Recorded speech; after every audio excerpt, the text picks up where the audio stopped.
Hello बच्चों, बहुत बहुत स्वागत है आप सभी का आरकेडी एजुकेशन पॉइंट के एक नए वीडियो में। तो बच्चों, हम जो है आज वास्तविक संख्या, चैप्टर नंबर 1 की वास्तविक संख्याएं, मतलब रियल नंबर। तो उसमें हम प्रश्नावली 1.1 को हमने एक वन शॉट के रूप में मोस्ट आईएमपी क्वेश्चन को हमने यहाँ पे सॉल्व कर लिया है। और आज हम करने वाले हैं प्रश्नावली 1.2, जो पेपर के लिए मोस्ट मोस्ट मोस्ट आईएमपी रहेगा। तो आप सभी लोग, ये 3 क्वेश्चन मैंने यहाँ पे लिखा हूँ। कितने क्वेश्चन? 3 क्वेश्चन मैंने यहाँ पे लिखा हूँ। मैंने यहाँ पे करनी 3 लिखा हूँ। मैंने कितना लिखा हूँ? करनी 3 लिखा हूँ, जिसमें इसमें आपको करनी 5 भी मिलेगा और करनी 2 भी मिलेगा और करनी 7 भी मिलेगा। लेकिन स्टेप ध्यान रखना, जैसे करनी 3 मैंने यहाँ पे स्टेप लिया हूँ, मैंने करनी 3 लिया मैंने, तो वैसे ही जन्मा यहाँ पे करनी 2 भी रहा। तो अगर जैसे मान लो करनी 3 की जगह अगर 2 आता है तो क्या करना है अपने को? 3 की जगह 2 करना है। 5 आया तो 3 की जगह 5 करना है। सेम कंडीशन वैसे ही के वैसे ही रहेगी, सिर्फ एक अगर करते हैं तो इसमें अपने 4 क्वेश्चन कंप्लीट होते हैं। वैसे ही अगर प्रश्न क्रमांक 2 करते हैं तो जन्मन 3 क्वेश्चन अपने कंप्लीट होते हैं। वैसे ही प्रश्न क्रमांक 3 है तो प्रश्न 7 करनी 5 है, तो इसी टाइप के अपने को 2 से 3 क्वेश्चन अपने को देखने को मिलेंगे। तो जन्मन अपने 3 क्वेश्चन अगर कंप्लीट करेंगे तो अपने कितने क्वेश्चन कंप्लीट हो जाएंगे बच्चों? तो अपने क्वेश्चन कंप्लीट हो जाएंगे कम से कम 10 से 12 क्वेश्चन अपने कंप्लीट हो सकते हैं, मतलब होंगे। लेकिन स्टार्ट करने वाले हैं, इन 3 क्वेश्चनों को हम कंप्लीट करेंगे। लेकिन जिसने भी चैनल को सब्सक्राइब, जो भी नए व्यूवर्स होंगे और जिसने चैनल को सब्सक्राइब नहीं किया है, वो सबसे पहले चैनल को सब्सक्राइब करें, वीडियो को लाइक करें और ज्यादा से ज्यादा लोगों तक शेयर करें। ठीक है, तो हम सबसे पहले इस प्रश्न क्रमांक 1 को सॉल्व करेंगे। इसी तरह अगर ये 3 प्रश्न अगर कंप्लीट होते हैं तो अपनी पूरी की पूरी प्रश्नावली कंप्लीट हो जाएगी। ये वन शॉट के रूप में रखना, जितने भी जो क्वेश्चन करवाएंगे तो सभी के सभी जो वीडियोस रहेंगे हमारे, जो मोस्ट आईएमपी वाले प्रश्न वाले वीडियो ही हमारे रहेंगे। ठीक है, तो अपने सभी साथियों को जरूर शेयर करें और ज्यादा से ज्यादा लोगों तक अपने को भेजना है, ताकि वो भी एक अच्छा वीडियो देख सके और अपने अच्छे अंक हासिल कर सकें। ठीक है, फिर बाद में हम जैसे ये कंप्लीट होता है तो हम जो है ऑब्जेक्ट क्वेश्चन को भी हम इसमें अपलोड करेंगे। ठीक है, बात समझ आ रही है? चलो हम स्टार्ट करते हैं। और यहाँ पे अपन जब प्रश्न क्रमांक 1 को अपन जब स्टार्ट करेंगे, क्या करेंगे? प्रश्न क्रमांक 1 का जब हल अपन स्टार्ट करेंगे तो आप सभी को दिख पा रहा है? ठीक है, यहाँ पे सभी को दिख रहा है, क्योंकि थोड़ा लंबा जाएगा, लेकिन समझते हुए करना। मैं 2 3 4 बार समझाऊंगा, लेकिन आप लोगों को समझ आएगा तभी मैं यहाँ पे छोड़ूंगा। बात समझ आ रही है? चलो हम स्टार्ट करते हैं। सबसे पहले हम यहाँ पे देखेंगे कि सिद्ध कीजिए कि सबसे पहले अपन मानेंगे कि मानः करनी 3 एक अपरिमेय संख्या है। तो अपन यहाँ पे लिखेंगे मानः करनी 3 एक अपरिमेय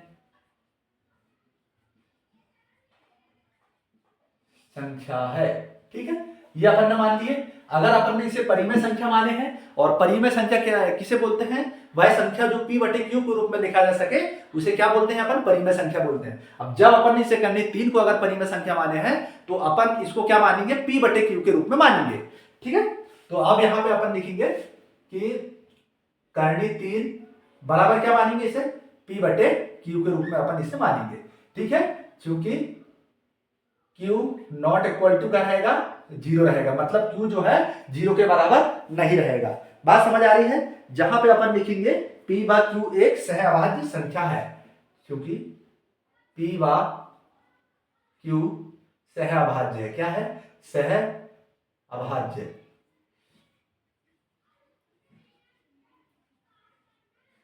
ठीक है, p बा q है क्या है? सहअभाज्य संख्या। सहअभाज्य संख्या का मतलब होता है कि इनका जो एचसीएफ निकलेगा वो कितना निकलेगा? 1 आना चाहिए। कितना आना चाहिए एचसीएफ? 1 आना चाहिए।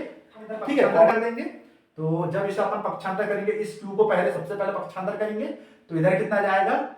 q, इस q का गुणा इसमें हो जाएगा, मतलब q करनी 3 बराबर कितना जाएगा? p। और इस करनी 3 को ये गुणा में है तो गुणा वाली संख्या किस में जाती है? तो वो जाती है भाग में। ठीक है, तो q बराबर कितना जाएगा? p बटे करनी 3। तो यहां तक सभी को समझ आया? ठीक है, सभी को समझ आया यहां तक? ठीक है, मैंने क्या किया, ये एक भाग में था, मतलब p के बटे में था, मतलब बटे वाली संख्या किस में जाती है? गुणा में जाती है, और गुणा वाली किस में आती है? बटे में आती है। तो मैंने इस तरीके से यहाँ पे इसको यहाँ पे ले लिया। तो यहां तक सभी को समझ आया? ठीक है, तो आगे चले अपन। अब क्या करेंगे इसमें? तो इसका क्या करेंगे अपन? वर्ग करेंगे। क्या करेंगे? स्टेप बाय स्टेप ध्यान रखते हुए चलना। ठीक है, तो अपन क्या करेंगे? वर्ग करने पर। अब किसका वर्ग करेंगे? मतलब इसका वर्ग होगा और इन दोनों का भी वर्ग होगा। तो अपन यहाँ पे लिखेंगे q का वर्ग बराबर p का वर्ग और करनी 3 का भी वर्ग, मतलब इन दोनों का वर्ग होगा, मतलब इसका वर्ग होगा, इसका वर्ग होगा, इसका भी वर्ग होगा।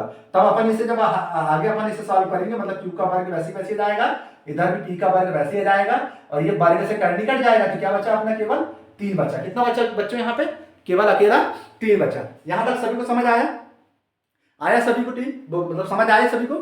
चलो आगे करते हैं अपन, यहाँ पे सभी लोग ध्यान देना। फिर अपन यहाँ पे देखेंगे, चूंकि यहाँ पे लिखेंगे, चलो यहाँ पे अपने को जो भी हल करेंगे तो कोई ना कोई प्राप्त अपने को यहाँ पे पूर्णांक मिलेगा। तो चूंकि q क्या है, एक पूर्णांक है, तो अपन यहाँ लिखेंगे चूंकि q एक पूर्णांक है,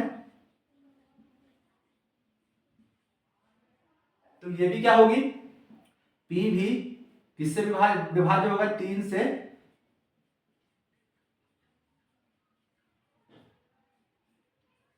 होगी। अब समझो, मैं ये जो 3 जो लाइन लिखा हूं मैंने, इस 3 लाइन को समझना पहले। इसका कर दिया मैंने भाई 6 की घात 2, 6 की घात 2 अगर 3 से विभाज्य है, 6 की घात 2 अगर 3 से विभाज्य है, तो 6 भी किससे विभाज्य होगी, 3 से। समझो 6 की घात 2 मतलब 36 बटे कितना, 3, 3 से भाग देंगे कितने बार जाएगा, ये 12 बार जाएगा। कितना बार जाएगा, 12 बार। इसको भी काटेंगे तो कितने बार जाएगा, 3 दूनी 6 बार। मतलब कट तो रहा है ना, पूरा पूरा कट रहा है ना। तो वैसे ही वो समझाना चाह रहा है कि अगर q जब एक पूर्णांक अपन माने, चूंकि q एक पूर्णांक है, अगर ये पूर्णांक है तो p की घात 2 p की घात 2 जो है 3 से भाज्य है, तो p भी किससे भाज्य होगा, 3 से भाज्य होगा। यहां तक सभी को समझ आया, ठीक है, मजा आ रहा है, ठीक है। इस तरीके से थोड़ा टफ जाएगा, थोड़ा लंबा जाएगा, लेकिन ध्यान रखना कि इसको करना ही है, पेपर के लिए इतना इंपॉर्टेंट है, इतना इंपॉर्टेंट है कि जिसको नहीं भी आ रहा है ना, तो उसको रट्टा मारना ही पड़ेगा। बात समझ आ रही है, मोस्ट आईएमपी रहेगा पेपर के लिए। तो सब जैसा लग रहा है, तो अपन लिखेंगे माना, ठीक है, यहां तक हो गया, माना p बटे 3, p बटे 3, या अपन ने जो स्टेप, इसकी स्टेप ये लिखे हैं, तो अपन ने जब p 3 से विभाजित है, तो अपन p बटे 3 भी तो ऐसे इस तरीके से लिखेंगे ना। तो इसको माने अपन ने क्या मान लिए कि k1 मान लिए, कोई पूर्णांक मानना पड़ेगा k1, ठीक है। तो यहाँ पे k1 क्या है, k1 क्या है, पूर्णांक है, यहाँ पे लिखना पड़ेगा क्या माने है, k1 क्या है, पूर्णांक है, यहाँ पर तो मानना ही पड़ेगा ना। बात समझ आ रही है सभी को, ठीक है। तो अब इसमें क्या करेंगे अपन, इस 3 का इधर गुणा कर देंगे, ये भाग में है, तो p बराबर कितना जाएगा, 3 के वर्ग, ठीक है, इसको 2, ठीक है। यहाँ पर समीकरण नंबर 2 अपन मान के इसे कर सकते हैं। अब यहाँ पे अपन एक लाइन पाड़ देते हैं ताकि आप लोगों को आगे समझ आ जाए, ठीक है। तो अपन क्या लिखेंगे, ये p बराबर कितना है अपना, 3 के है, तो अपन आगे क्या करेंगे, p का मान समीकरण 1 में रखने पर, किसमें रखना है, समीकरण 1 में, तो जहां पे p होगा वहां पे अपन क्या रखेंगे, 3 के 1 रखेंगे। तो यहाँ पे पहले जो है वो लिख देते हैं अपन, q स्क्वायर बराबर p की घात 2, एक काम करो डायरेक्ट मान रख देते हैं ना अपन, इस पे मान रखना है, किस पे मान रखना है अपन, ये वाले मान रखना है, कौन सा, ये p बराबर 3 के रखना है। तो यहाँ पे क्या लिखेंगे अपन, 3 के 1 की घात कितनी आ जाएगी, 2, क्योंकि घात कितनी है 2, और बटे में कितना जाएगा, 3 है, कितना जाएगा 3। इसका मतलब क्या जाएगा, q स्क्वायर बराबर यहाँ पे 3 3 9 के 1 की घात कितनी आ जाएगी, 2 बटे कितना 3। जब इससे भाग देंगे तो 3 3 कितना जाएगा, 3 बार जा जाएगा, 3 3 9 मतलब 3 बार गया, तो इसका q स्क्वायर बराबर कितना आ जाएगा, 3 के 1 की घात 2। यहां तक सभी को समझ आया, ठीक है। यहां से स्टेप देख लो सभी लोग, यहां तक समझ आ गया। चलो इसकी गुणा में है तो किसमें चल जाएगा, ये भाग में चल जाएगा, ये 3 जो किसमें आएगा, भाग में जाएगा, मतलब 3 के बटे में, और बराबर कितना जाएगा, k1 की घात 2। यहां तक सभी को समझ आया, ठीक है। अपन यहाँ पे लिखेंगे, अब यहाँ पे लिखेंगे अपन, चूंकि k1 क्या है, एक पूर्णांक है, चूंकि यहाँ पे लिखेंगे, चूंकि k1 क्या है, पूर्णांक है, k1 एक पूर्णांक है, k1 क्या है, पूर्णांक है। जब अपन ने, जैसे अपन ने इसमें यहाँ पे जो स्टेप किए थे, जिसको यहाँ पे स्टेप किए थे अपन ने, तो जर्मन इसको वैसे ही करना है। तो अब यहाँ पे लिखेंगे अपन, चूंकि k1 एक पूर्णांक है, तो इसलिए q स्क्वायर संख्या 3 से भाज्य है, इसलिए क्यू भी, यहां पर लिख सकते क्यू भी 3 से विभाज्य होगी। ठीक है, इस तरीके से अपन यहां पे लिख सकते हैं। ठीक है, यहां तक समझ आएगा। जैसे स्टेप अपनी यहां पे लिखे थे, जर्मन स्टेप अपन ने यहां पर भी लिखे हैं। यहां तक सभी को समझ आ गया।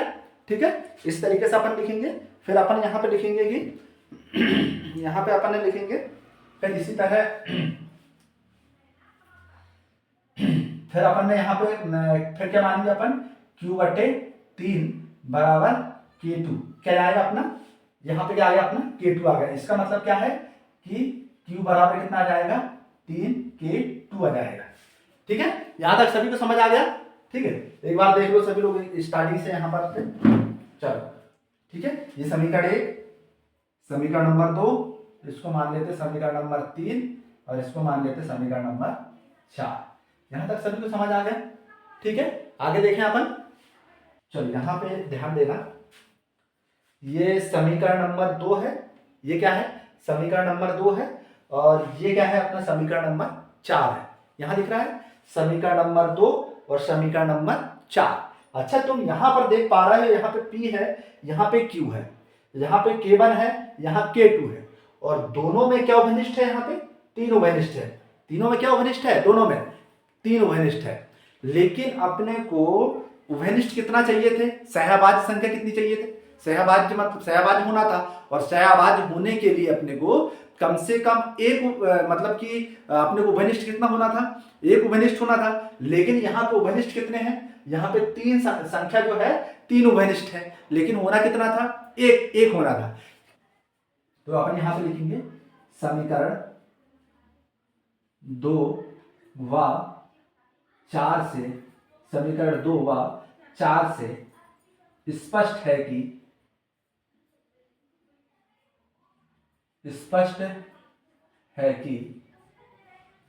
समीकरण 2 व 4 से स्पष्ट है कि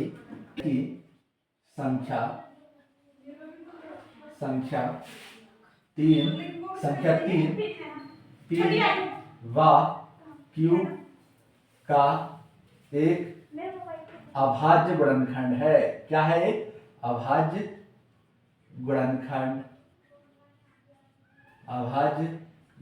है। यहां तक सभी को समझ आ गया, सभी लोगों को दिख रहा है। समीकरण 2 व 4 से स्पष्ट है कि संख्या 3 P व Q का एक अभाज्य गुणनखंड है। ये दिख रहा है आप सभी को। यहाँ पे P व Q का उभयनिष्ठ गुणनखंड क्या है अपने पास, 3 है। मतलब एलसीएम कितना है अपने पास, 3 है। लेकिन होना कितना था, बोल रहा था, सहभाज्य होना था। सहभाज्य के लिए एक की जरूरत पड़ती है। कितनी जरूरत पड़ती है, एक की जरूरत पड़ती है। तो अपने को यहाँ पे इसके आगे और 2 लाइन और लिखना है। वो 2 लाइन को थोड़ा अच्छे से एक बार समझ लो, लेकिन 2 लाइन जो पहले ये 2 लाइन को समझो। ठीक है, यहां तक सभी को समझ आ रहा है। ठीक है, आगे हम करेंगे। तो अब यहां पे लिखेंगे, इसका मतलब क्या है, अतः P व Q सहभाज्य संख्या नहीं है। सहभाज्य संख्या है क्या, नहीं है। P व, देखो यहाँ पे अभाज्य गुणनखंड कितने हैं, 3 है। इसका मतलब क्या है कि P व Q क्या है, P व Q क्या है, सहभाज्य संख्या नहीं है। सहभाज्य संख्या है क्या, नहीं है। इसका मतलब ये है, इससे जब अपन ऐसे आगे करेंगे तो अपन यहाँ पे लिखेंगे कि यह हमारी पूर्व कल्पना का विरोधाभास है। यहाँ पे लिखेंगे यह हमारी पूर्व कल्पना का विरोधाभास है, यह हमारी पूर्व कल्पना का विरोधाभास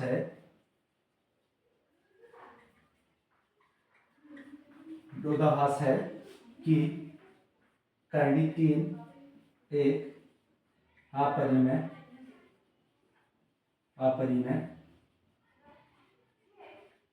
संख्या है। ठीक है, यहां तक करना है। चलो एक बार सभी लोग देख लो और मुझे बताओ कि आप लोगों को समझ आया या नहीं आया। ठीक है, इसको बार बार प्रैक्टिस करना है, और इसे प्रैक्टिस करना ही पड़ेगा। याद कुछ स्टेप्स जो है इसमें आप लोगों को याद रखना पड़ेगा, मतलब पड़ेगा। ठीक है, मोस्ट आईएमपी है, इसे करना बहुत जरूरी है। चलो, तुम्हें पता है कि इसमें केवल कितना समय लगा है बनाने के लिए। ठीक है, तो बहुत समय लगा सिर्फ एक क्वेश्चन पे। अपने कितने क्वेश्चन करना है, 2 क्वेश्चन और करना है, ठीक है, पूरा आधा घंटा खींचेगा, समझ लो। अब पहले देखो, अपन ने सबसे पहले माने हैं प्रश्न क्रमांक 1 को माना है कर्ण 3 एक परिमेय संख्या है, ठीक है। कर्ण 3 एक, अगर कर्ण 3 परिमेय संख्या है तो इसे p बटे q के रूप में अपन मान सकते हैं, क्योंकि q नॉट इक्वल टू क्या रहेगा 0 और p व q का रहेगा अपना सहभाज्य संख्या है, ठीक है। तो इस q को मैंने इधर पक्षांतर किया, मतलब q के गुणांक में 3 रहेगा, मतलब q कर्णी 3 बराबर कितना जाएगा p, ठीक है। फिर ये q के गुणांक में क्या है अपना कर्णी 3 है, तो गुणा वाली संख्या किसमें चल जाती है, भाग में। अब फिर क्या करेंगे, इसका क्या कर देंगे, दोनों तरफ क्या कर देंगे अपन वर्ग करेंगे, तो वर्ग जब करेंगे तो इसका वर्ग होगा और इन दोनों का भी वर्ग होगा, जो मैंने अलग अलग करके इसको लिख दिया। मतलब p का भी वर्ग होगा और कर्णी 3 का भी वर्ग होगा, तो जो वर्ग से कर्णी कट जाएगी तो अकेला कितना बचेगा 3, ठीक है। इसको मान लिया अपन ने समीकरण नंबर 1। इसका मतलब यह है कि जब इसे हल करेंगे तो कहीं ना कहीं हमें एक q क्या है, एक पूर्णांक के रूप में मिलेगा। इसका मतलब क्या है कि चूंकि q एक क्या है, पूर्णांक है, अगर q अगर पूर्णांक है तो इसका मतलब यह है कि p की घात 2 जो है 3 से विभाज्य है, मैंने यहाँ पे लिखा हूं। फिर अगर ये विभाज्य है तो p भी क्या होगा, 3 से विभाज्य होगा, तो इसका मतलब यह है कि p बटे क्या लिख सकते हैं अपन, इसको 3 लिख सकते हैं, बराबर अपन कोई ना कोई अपन k1 c1 t1 जो भी अपने को मानना है, तो ज्यादातर अपन मानते हैं k के रूप में, तो अपन ने लिख दिया कि p बटे 3 माना p बटे 3 बराबर k1, और k1 क्या है, एक पूर्णांक है। यहां तक सभी को समझ आ गया। तो इस 3 का गुणा मैंने k में कर दिया, तो p बराबर कितने आ गया, 3 क्या आ गया। तो यहां तक आप सभी को समझ आया, ठीक है। आगे हम करेंगे, तो इस p का मान p बराबर कितना है, 3 k1। इसका मतलब यह है कि p का मान किस में रखेंगे, इस पूरे समीकरण में अपन रखेंगे। इस पूरे समीकरण का मतलब यह है कि अपने को जहां जहां p होगा वहां पे अपन क्या रखेंगे, इसका मान यहाँ पे रखेंगे। तो यहाँ पे मैंने रखा ये q का वर्ग रहेगा, वैसे वैसे रहेगा, और p की जगह हम क्या रखे अपन ने 3 k1, तो मैंने यहाँ पे 3 k1 की घात 2, और बटे में 3 था, ये बटे में 3 था, तो ये 3 लिख दिए। फिर मैंने यहाँ पे क्या किया, 3 3 कितना हो गया, मान लो यहाँ पे 9 हो गया, 3 3 9, 3 का वर्ग है और k का भी वर्ग है, तो 3 का वर्ग मतलब 9, और k1 का k1, और घात कितनी लिखना, 2 लिखना, तो ये लिख दिए। और मैंने क्या किया, इस 3 का भाग 9 में दिया, तो कितने बार गया, 3 बार गया। कितने बार गया बच्चों, यहाँ पे 3 बार, ये 3 बार यहाँ पे लिख दिया, और k1 की घात 2 वैसे वैसे मैंने यहाँ पे लिख दिया, ठीक है। इसका मतलब क्या है कि ये गुणा में था तो किसमें आ गया, ये भाग में आ गया। किसमें आ गया, भाग में आ गया। इसका मतलब इसको क्या मान लिया मैंने, समीकरण नंबर 3। और इससे मैंने जैसे स्टेप यहाँ पे अपनी आई थी, यहाँ पे जो स्टेप आई थी, तो वैसे ही जब मैंने एक स्टेप यहाँ पे बना दिया। देखो यहाँ q एक पूर्णांक है, जैसे यहाँ पे q था वैसे यहाँ k1 की घात 2 है, सेम आ रहा है कंडीशन। लेकिन अब ऐसे ही है, k1 एक पूर्णांक है, अगर k1 अगर पूर्णांक है तो q की घात 2 3 से विभाज्य होगी, जो मैंने यहाँ पे लिखा है। अगर q की घात 2 अगर 3 से विभाज्य है तो q भी किससे विभाज्य होगा, 3 से विभाज्य होगा, जो मैंने यहाँ पे लिख चुका हूँ, ठीक है। अगर ये इस तरीके से है तो अपन कह सकते हैं, यहाँ माना लिख दो, माना q बटे 3 बराबर k2 अपन ने माने, और k2 क्या है, पूर्णांक है। क्या है k2 क्या है, पूर्णांक है, k2 पूर्णांक है। अगर k2 अगर पूर्णांक है तो ये 3 का गुणा इसमें कर देंगे, तो q बराबर कितना आ जाएगा, 3k2 अपना यहाँ पे प्राप्त हो जाएगा। यहां तक सभी को समझ आया। फिर अपन आगे लिखेंगे, समीकरण 2 व 4 से स्पष्ट है कि संख्या 3 p व q का एक अभाज्य गुणनखंड है। p व q का एक अभाज्य गुणनखंड है, यहाँ पे दिख रहा है। ये समीकरण 2 व 4 से, यहाँ लिखा था 2 व 4 से, तो मैंने यहाँ पे 3 k1 और 3 k2, इसका मतलब क्या है कि 3 और यहाँ पर भी 3, मतलब 3 उभयनिष्ठ है। यहाँ पे देखा 3 p व q का एक अभाज्य गुणनखंड है। यहां तक समझ आया है। इसका मतलब 3 कॉमन हो रहा है, लेकिन होना कितना था, 1। अगर 1 होता तो ये अपन इसको परिमेय कह सकते थे, लेकिन क्या ये निकली है, इसका मतलब है अतः p व q एक सहभाज्य संख्या नहीं है। अतः यह हमारी पूर्व कल्पना का विरोधाभास है कि कर्णी 3 एक क्या है, अपरिमेय संख्या है। यहां तक सभी को समझ आया। दूसरे की ओर चलते हैं। तो प्रश्न क्रमांक दूसरे में क्या लिखा है बच्चों, तो यहाँ पे लिखा है कि सिद्ध कीजिए कि 3 धन 2 कर्णी 5 एक क्या है, एक अपरिमेय संख्या है। ध्यान रखना कि इस टाइप के क्वेश्चन पे, छोटे क्वेश्चन है और सबसे मतलब कि ये क्वेश्चन तुम्हें कठिन पड़ेंगे और यही मोस्ट आईएमपी क्वेश्चन है। दूसरे नंबर जो इसका तो ये देख लो कि 100% आने का चांस है क्वेश्चन ये वाला, ठीक है। ये क्या है, ऐसे क्वेश्चन है जो 100% आते हैं, और ये 99% क्वेश्चन ये आते हैं और ये 100% आते हैं। ये बात थोड़ा ध्यान रखो, ठीक है। ये 99 आने वाले क्वेश्चन है, ये 101% क्वेश्चन है जो आते ही है पेपर में। इसको जैसा करना है, रोते धोते जैसा करना तुम्हें करना ही पड़ेगा। बात समझ आ रही है। आगे अपन करेंगे इससे प्रश्न क्रमांक 2 को तो प्रश्न क्रमांक 2 में क्या लिखा है बच्चों, तो यहाँ पे लिखा है अपना प्रश्न क्रमांक, जब 2 को अपन इसे सॉल्व करेंगे तो यहाँ पे लिखा है अपन ने जन्मत जैसे माने थे वैसे करना, सेम करना है, थोड़ा सा चेंजेस करना है और थोड़ा सरल है, कोई दिक्कत नहीं है, आराम से समझ जाएगा। ठीक है, तो हम यहाँ पे स्टार्ट करेंगे कि अपन यहाँ पे लिखेंगे कि माना ज्यादा बड़ा नहीं है, छोटा है, माना 3 धन 2 करनी 5 एक परिमेय संख्या है। अपन ने माने कि क्या है, परिमेय संख्या मान लिए। ठीक है, परिमेय संख्या है, क्या मान लिए कि 3 धन 2 करनी 5 एक परिमेय संख्या है। अगर ये परिमेय संख्या है, अगर इसको अपन ने परिमेय संख्या मानने हैं तो इसे किस रूप में लिखते हैं अपन, p बटे q के रूप में लिखते हैं। इसका मतलब यह है कि 3 धन 2 करनी 5 बराबर क्या जाएगा बच्चों, p बटे q हो जाएगा। क्या जाएगा, p बटे q। और यहाँ पे क्या लिखते हैं अपन, q नॉट इक्वल टू, अपन यहाँ पे 0 लिखते हैं और यहाँ पे जो लिखना वो लिख सकते हैं अपन। ठीक है, इतना भी लिख सकते हैं, सहवाज अपन लिखना तो लिख सकते हैं। ठीक है, यहां तक सभी को समझ आ गया। ठीक है, अब जब भी इस टाइप से क्वेश्चन तुम्हें देखने को मिले, जब भी इस टाइप में तुम्हें क्वेश्चन को देखने को मिले तो ध्यान रखना कि जो करने वाली जो संख्या है उसके आइट साइड जो भी संख्या चिपकी रहती है या आइट साइड बैठी रहती है, उन संख्याओं को सबको बराबर के साइड करना पड़ता है।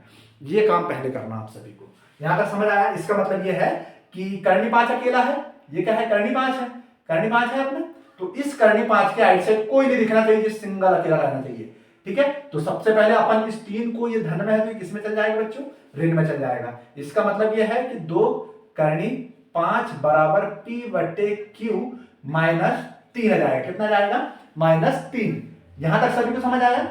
अब इसके बटे में अपन लिख सकते हैं 1। अब समझो q और 1 का लघुत्तम कितना जाएगा, q आ जाएगा। कितना जाएगा, q, और q का भाग q में देंगे तो 1 बार जाएगा, और 1 का गुणा जब p में करेंगे तो p आ जाएगा। कितना जाएगा, p, माइनस 1 का गुणा जब q में करेंगे तो q बार जाएगा, और q का गुणा जब 3 में करेंगे तो 3q आ जाएगा। कितना जाएगा, 3q। यहां तक सभी को समझ आ गया, आगे समझ। चलो आगे देखते हैं। ये कितना था, 2 करनी 5 था। कितना था, 2 करनी 5। मैंने क्या बोला था कि जो भी करनी के रूप में रहे वो उसको सिंगल रखना है, जो बिना उसके रहे उसको बाहर फेंकना है। इसका मतलब ये अभी भी इसके चिपके साथ साथ में चिपका है। करनी 5 का साइड में क्या है अपना, 2 है, तो इस 2 को अपन इधर करेंगे, मतलब गुणा वाली संख्या किसमें जाएगी, बटे में। इसका मतलब क्या है कि करनी 5 बराबर कितना जाएगा, p माइनस 3q, और बटे में कितना जाएगा, 2। ये वाला 2 इधर उठ जाएगा, q का q हो जाएगा, क्योंकि ऑलरेडी जगह पे है।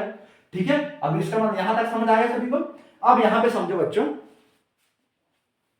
यहां पे अपन ध्यान रखना, जो भी संख्याएं अपन यहां पे रखेंगे, ये क्या है, एक परिमेय संख्या है। करनी 5 क्या है, एक परिमेय संख्या, अच्छे से समझना। करनी 5 क्या है, एक परिमेय है, वो सॉरी अपरिमेय है। करनी 5 क्या है, अपरिमेय संख्या है। और दूसरा, यहां पे अपन p व q का जो भी मान रखेंगे अपन, आप p व q का जो भी मान रखोगे ना, जो भी मान रखोगे आप, इसमें हमेशा परिमेय संख्या आएगा। किस रूप में आएगा, ये परिमेय। और ये क्या है, अपरिमेय। अच्छा तुम बताओ मुझे, क्या परिमेय और अपरिमेय बराबर हो सकती है क्या, परिमेय और अपरिमेय बराबर हो सकती है क्या, तो परिमेय और परिमेय और अपरिमेय बराबर नहीं हो सकती। इसका मतलब यह है कि ये जो है इसके बराबर नहीं है। बात समझ आ रही है। यहां जो भी मान रखेंगे वो परिमेय के रूप में निकलेगा, और ये यहाँ पे क्या है, अपरिमेय दिया है। इस वजह से अपन इसका विरोधाभास है, इसको अपन आगे से केवल 2 से 3 लाइन लिखना है, ज्यादा कुछ लिखना नहीं है। यहां पर एक बार देख लो सभी लोग। ठीक है, यहाँ पे एक बार ये स्टेप लिख लेते हैं, और एक और स्टेप अपन यहाँ पे लिख लेंगे। करनी 5 बराबर नहीं है किसके, p माइनस 3q बटे 2q। बस इतना इसको लिखना है, और आगे अपने को 2 लाइन लिखना। पहले एक बार सभी लोग देख लो, यहाँ सभी लोग देख लो एक बार। ठीक है,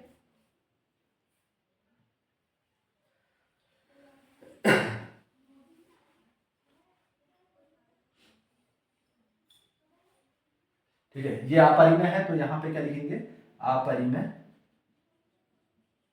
अपरिमेय बराबर नहीं है परिमेय के। इतना तो लिख सकते हैं ना अपन, अपरिमेय बराबर नहीं है परिमेय के। या संख्या भी अपने को लिखना है तो लिख सकते हैं, कोई दिक्कत नहीं। अपरिमेय संख्या बराबर नहीं है परिमेय संख्या के। ठीक है, इसलिए हमारा मानना गलत हुआ है, हम इसलिए हमारा मानना गलत है, इसलिए हमारा मानना गलत है गलत है, इसलिए हमारा मानना गलत है कि 3 धन 2 करनी 5 1 क्या है, 3 धन 2 करनी 5 1 परिमेय संख्या है, कि 3 धन 2 करनी 5 1 परिमेय संख्या है, परिमेय संख्या है। ठीक है, हमारा मानना गलत है कि क्या है, 3 धन 2 करनी 5 1 परिमेय संख्या है। अतः 3 धन 2 करनी 5 1 अपरिमेय संख्या है। बस इतना बस लिखना है इसमें, अपरिमेय संख्या है। इस तरीके से अपने को यहाँ पे लिखना है। यहाँ तक सभी को समझ आ गया? ठीक है, जरा सा स्टेप है, बस ध्यान रखना है इसमें। अब क्या देखो, अब जे वाला भी जो क्वेश्चन करेंगे ना अपन, ये भी जनमन सेम है। बस ध्यान रखना अपने को कि गुणा वाली संख्या जो धन वाली ऋण में जाती है, ऋण वाली धन में जाती है, गुणा वाली भाग में जाती है, भाग वाली गुणा में जाती है। इतनी चीज अगर आप लोगों को बनती है तो ये आराम से, जब इसको भी अपन यहाँ पे सॉल्व करेंगे, ये वाले जब क्वेश्चन को सॉल्व करेंगे तो कुछ नहीं करना है। अब इधर समझो, ये वाला 7 करनी 5 है, तो यहाँ कितना है अपना 2 करनी 5 है। इसका मतलब ये गुणा वाली संख्या किसमें ला दिया था मैंने, यहाँ पे देखो ये गुणा वाली संख्या किसमें ला दिया था मैंने, भाग में ला दिया था। तो जर्मन इसकी इतनी ही स्टेप है, बाकी बड़ी स्टेप कोई है ही नहीं है। बात समझ आ रही है? सेम इसको जैसे कैसे करना है, बस इतना बस आप लोगों को उतार लो यहाँ पे।